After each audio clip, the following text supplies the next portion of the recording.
याआधी गणेश चतुर्थीला असं काही झालंच नाही. आता समोर बघा तुम्ही की काय झालेलं आहे. नमस्कार मंडळी, स्वागत आहे तुमचं माझ्या एका नवीन मिनी ब्लॉगमध्ये. माझ्या आलेले आहेत पिरियड्स, त्यामुळे मग काकूंना हे भांडे घासायला लावले आणि त्यांनी घासून दिले.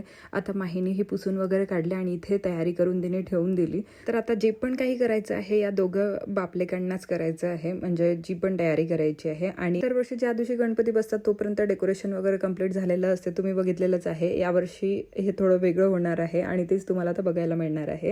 आता हे ड्युटीवरून आले होते आणि तयारी करायला लागले. आता डेकोरेशन करायला तर इतका वेळ नाही आहे आपल्याकडे, तर मी यांना आयडिया दिली, म्हटलं थोडंफार काहीतरी बॅकग्राऊंडमध्ये करा आणि एक टेबल ठेवा आणि त्यावर आपण गणपती बसू. तर यांची आयडिया होती की हे आपण थोडं हेट लावू, लळ्या वगैरे लावू, पण मला ते बिलकुल आवडलं नाही म्हणून ते लावलं त्यांनी आणि परत काढायला लावलं मी. इथे आपले भाऊसाहेब रेडी होत आहेत. नंतर मग त्यांना एक कापड आणायला लावला. हा एक व्हाईट कापड आणला, हा एक येलो कापड आणलेला आहे त्यांनी. आता डेकोरेशन कसं करणार आहे ते समोर तुम्हाला दाखवतेच.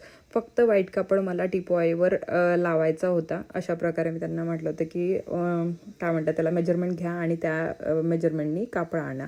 आणि आता हे दोघं बापलेक कापड लावत आहे, व्यवस्थित फिक्स करत आहे. आता इतकाही वेळ नाही आहे की सगळं काही व्यवस्थित करूया म्हणून, म्हणजे शिवून वगैरे. तर हे अशा प्रकारचं जुगाड केलेलं आहे त्यांनी. आणि पाट घेतला, पाटावर तो जो कापड आहे, येलो कापड आणलेला होता तो लावला, तो ठेवला. आणि नंतर मग जे बॅकड्रॉपमध्ये आता आपल्याला काहीतरी थोडंफार आता खाली खाली वाटत होतं, म्हणून मग माझ्या मागच्या वर्षीच्या लढ्या होत्या व्हाईट, ज्या मोगऱ्याच्या फुलांच्या आणल्या होत्या, म्हणजे आर्टिफिशियल आहेत ह्या, पण ह्या लढ्या मग मी त्यांना लावायला लावल्या. म्हटलं खूपच खाली खाली वाटत आहे. आणि अशा प्रकारचं आपलं डेकोरेशन करून रेडी झालेलं आहे.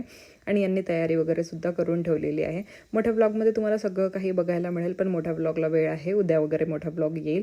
तोपर्यंत तुम्ही शॉर्ट ब्लॉग बघून घ्या. आणि हो, अद्विकचं गणपती मेकिंग कॉम्पिटिशन होतं, त्यामध्ये त्यांनी पार्टिसिपेट केलं होतं. तर त्यांनी खूप छान गणपती बाप्पा बनवलेले आहेत. आता हे गणपती बाप्पा सुद्धा आपण बसवणार आहोत. तोपर्यंत ही सगळी तयारी करून ठेवते. बाकीचं सगळं तुम्हाला नेक्स्ट ब्लॉगमध्ये बघायला मिळणारच आहे. होप तुम्हाला हा मिनी ब्लॉग आवडला असेल तर लाईक करा, शेअर करा आणि फॉलो करायला विसरू नका. Bye bye, take care and love you all. Bye guy.